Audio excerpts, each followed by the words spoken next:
Hello everyone.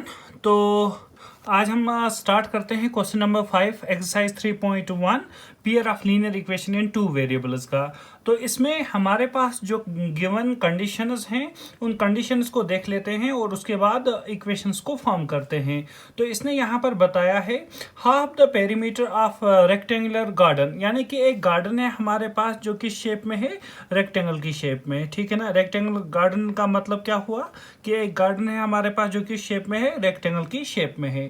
उसके बाद इसने बताया whose length is 4 metre more than it is width is 36 metre, find the dimensions of the garden. देखिए, अब एक गार्डन की अगर हम लोग बात करें तो एक हमारे पास लेंथ होती है। तो अगर लेंथ को मैं x मान लूँ, ठीक है, और विड्थ को मैं यहाँ से y मान लूँ, तो इसके बाद इसने बताया है कि अगर इसके पेरीमीटर को हाफ किया जाए, तो ऑलरेडी हम लोगों को पता है कि पेरीमीटर क्या होता है हमारे पास, sum of 4 sides of the rectangle, यानी कि अगर हम इनकी बाउंड्रीज का सम कर दें वो आ जाएगा हमारे पास इसका पेरीमीटर। तो पेरीमीटर ऑफ रेक्टेंगल होता है 2 टाइम्स x प्लस वाई, ठीक है ना, ये होता है इसका पेरीमीटर। तो अब हम लोग गिवन कंडीशंस को देख लेते हैं। इसके बाद हम लोग यहाँ से एक तो लेंथ को फाइंड करेंगे यानी कि x को, और दूसरा हमारे पास y वाला जो वेरिएबल है इसको फाइंड कर लेंगे।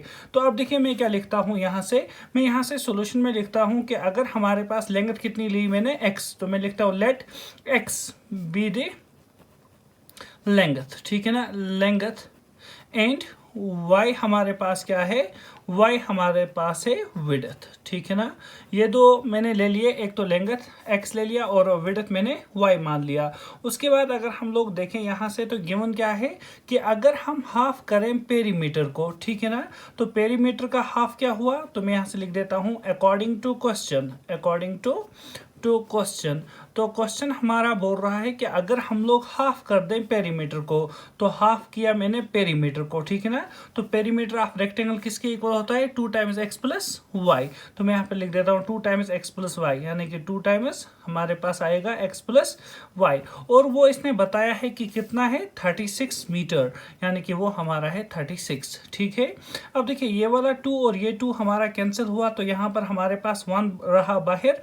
तो 1 से अगर मल्टीप्लाई करें तो ये यही टर्म्स रहेंगी, तो हमारे पास x plus y is equal to आ गया 36। तो ये हमारी इक्वेशन फर्स्ट बन गई। इसके बाद हम लोग क्या करेंगे, इसके बाद सेकंड इक्वेशन को फॉर्म करते हैं। तो इसके बाद इसने बताया क्या है, इसने बताया कि लेंथ जो हमारी है वो 4 मीटर ज़्यादा है, ठीक है ना, किससे, विड्थ से। तो विड्थ हमारा कितना है, यहाँ पर विड्थ हमारा y है, ठीक है ना। तो मैं यहाँ से लिख देता हूँ कि लेंथ हमारी विड्थ से कितना है, 4 मीटर ज़्यादा है, ठीक है। तो मैं यहाँ से लिख देता हूँ कि हमारे पास अगर हम लोग यहाँ से ले लें, हमारे पास जो लेंथ है, ठीक है ना, लेंथ है, तो इस लेंथ को हम लोग कैसे लिख सकते हैं, इसको मैं ऐसे लिख सकता हूँ कि हमारा जो x है वो किसके इक्वल आ जाएगा, वो आ जाएगा y प्लस 4 के, ठीक है ना। आप लोग दोबारा से समझें, इसने बताया है कि हमारी जो लेंथ है वो 4 मीटर ज़्यादा है विड्थ से। तो हमारी जो लेंथ है वो 4 मीटर ज़्यादा है विड्थ से, ठीक है ना। तो ये हमारी इक्वेशन सेकंड बन गई। इसके बाद आप लोग क्या करेंगे, इसके बाद हमें सोल्यूशन फाइंड करना है और वो सोल्यूशन हम लोग ग्राफिकली देखेंगे। तो अब देखिए मैं यहाँ से क्या करूँगा, पहली वाली इक्वेशन के लिए टेबल बना दूंगा। तो ये हमारी इक्वेशन फर्स्ट, और जिसके लिए मैं टेबल यहाँ से फॉर्म कर दूंगा। तो ये हमारा वेरिएबल x रहेगा और ये वाला y। तो जिस तरह से हम लोगों ने पिछले वाले क्वेश्चंस में किया था, इसी तरह हमारे पास टेबल रहेगा सेकंड इक्वेशन का। तो यहाँ पर मैं सेकंड इक्वेशन का टेबल फॉर्म कर देता हूँ, और उसके बाद हमारे पास दो वेरिएबल्स रहेंगे, एक तो x और दूसरा y। तो यहाँ पर मैं लिख देता हूँ, यहाँ पर ये किसके लिए है, x plus y is equal to 36 के लिए, और यहाँ पर है ये वाला x is equal to y plus 4 के लिए। इसके बाद हम लोग क्या करेंगे, x का वैल्यू देंगे और वहाँ से हमारे पास y का वैल्यू आ जाएगा। तो मैं इन वाली चीज़ों को यहाँ से लिख देता हूँ, यहाँ से मैं लिख देता हूँ इन वाली चीज़ों को। हमारे पास फर्स्ट इक्वेशन है x plus y equals to 36। तो अगर मैं y का वैल्यू यहाँ से निकालूँ तो वो रहेगा 36, और x होकर यहाँ से ट्रांसफ़र होगा लेफ्ट राइट हैंड साइड में, तो तो बनेगा -x। इसके बाद आप लोग क्या करेंगे, x का कोई ना कोई वैल्यू दे दें। सपोज मैंने x का वैल्यू यहाँ से दे दिया कि x हमारे पास है 18, ठीक है ना। अब हमारे पास ऐसे ऐसे वैल्यूज़ लाने हैं जो ग्राफ में दिखाना ईजी हो जाए, तो इसीलिए मैं वैल्यूज़ क्लोज ले रहा हूँ, ठीक है। तो यहाँ पर अगर x मैं 18 लूँगा तो y हमारा कितना हो जाएगा 36 - 18, तो वो हो गया हमारे पास 18, ठीक है। अब देखिए अगर मैं x का वैल्यू और कुछ लूँ, सपोज मैंने x का वैल्यू यहाँ से ले लिया कि x हमारे पास है कोई सा भी वैल्यू आप लोग ले सकते हैं, ठीक है। तो अगर मैं यहाँ से x का वैल्यू सपोज मैंने 20 ले लिया, कितना लिया 20, तो 36 - 20 कितना बनेगा, वो हो गया 16, तो y हमारे पास आ गया 16।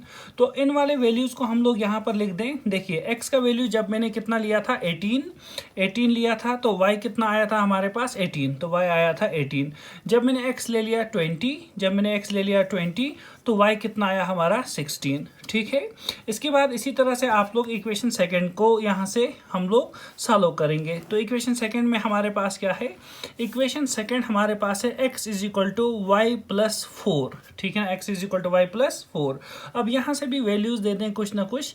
तो सपोज मैं यहाँ से बोल रहा हूँ कि अगर हमारा y, ठीक है ना, y हमारे पास कोई वैल्यू है, सपोज मैंने मान लिया y हमारे पास यहाँ पर 10 है, ठीक है, 10 है, कोई सा भी वैल्यू आपकी मर्जी है, तो x हमारा कितना आ जाएगा, वो बनेगा 10 + 4 हो गया 14, ठीक है।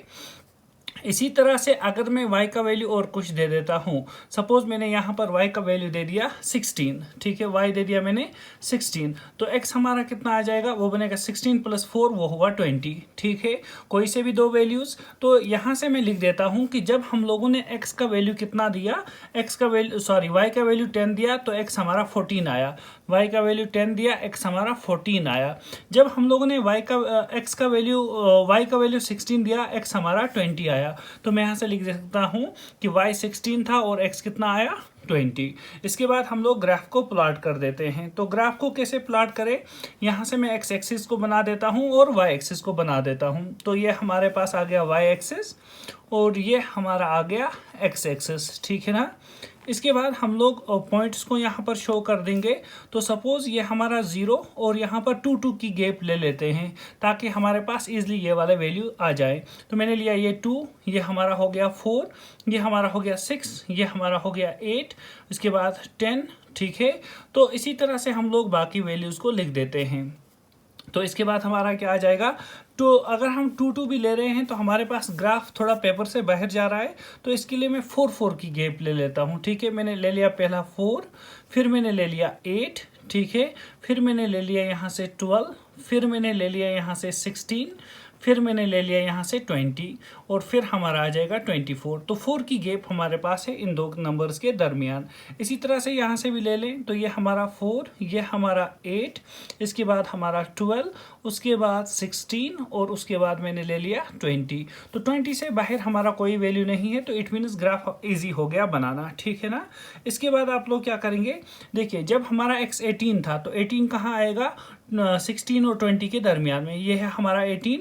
तो y भी कितना आया 18, तो यहाँ पर 16 और 20 के दरमियान, तो यहाँ से हमारे पास ये वाला वैल्यू बन जाएगा यहाँ पर, ठीक है ना। तो ये हमारा फर्स्ट वैल्यू आ गया। इसके बाद आप लोग क्या करेंगे, उसके बाद दूसरा वैल्यू देख लें, तो x हमारा 20, तो ये हुआ हमारा 20 और y हमारा आ गया 16, तो 20 और 16, तो ठीक है, यहाँ पर आ रहा है कोई वैल्यू, तो इट मीन्स मैं यहाँ पर लिख देता हूँ 20 और 16, तो ये हमारा दूसरा वैल्यू आ गया। इसके बाद हम लोग क्या करेंगे, इसके बाद हम लोग दूसरे दो वैल्यूज़ ले लेते हैं। एक है हमारा x 14, तो x हमारा 14 अगर है, ये वाला यहाँ पर होगा 14, 12 और 16 के दरमियान में, और हमारे पास दूसरा वैल्यू आ रहा है 10, तो y हमारा आ रहा है 10, तो मैं यहाँ पर लिख देता हूँ 10 हो गया 8 और 12 के दरमियान में, तो ये हमारे पास आ गया यहाँ पर ये वाला वैल्यू, ठीक है। और इसी तरह हमारे पास दूसरा वैल्यू क्या है, दूसरा है 20 और 16, तो 20 और 16 ये वाला वैल्यू है सेम। अब देखिए इसमें मैं क्या कर देता हूँ, पहले हम लोग ये वाली लाइन बना देते हैं, इन दो पॉइंट्स से मिलाकर जो लाइन बनेगी तो वो हमारी लाइन इस तरह से कुछ होगी, ठीक है ना। ये हमारी लाइन जा रही है, तो यहाँ से मैं वैल्यूज़ को लिख देता हूँ। ये वाला पॉइंट है हमारा 20, 16 और ये वाला पॉइंट है हमारे पास 18, 18, ठीक है। इसके बाद ये वाला पॉइंट अगर आप लोग देखें तो ये हमारे पास पॉइंट कौन सा आया है 14, 10, तो ये आया है 14, 10। तो इसकी भी लाइन आप लोग यहाँ से बना दें, तो ये वाली लाइन बनेगी इस तरह से हमारी लाइन कुछ, तो ये हमारे पास लाइन आ गई, ठीक है ना। तो आप लोग अगर देखें तो दोनों लाइन इंटरसेक्ट कर रही हैं किस वाले पॉइंट पर 20, 16 पर, तो 20, 16 हमारा क्या होगा सॉल्यूशन, ठीक है। तो मैं लिख सकता हूँ यहाँ से 20 हमारे पास x का वैल्यू और 16 हमारे पास y का वैल्यू, और x हम लोगों ने बताया है लेंथ और y हम लोगों ने बता दिया है विड्थ। तो मैं यहाँ से लिख सकता हूँ therefore length of rectangular garden कितना आ जाएगा इज इक्वल टू 20, ठीक है ना। तो मीटर्स में गिवन है तो मीटर में लिख देंगे, एंड हमारे पास विड्थ जो है वो हमारे पास कितना बन जाएगा 16 मीटर। तो आई होप आप लोगों को ये वाला क्वेश्चन समझ में आया होगा।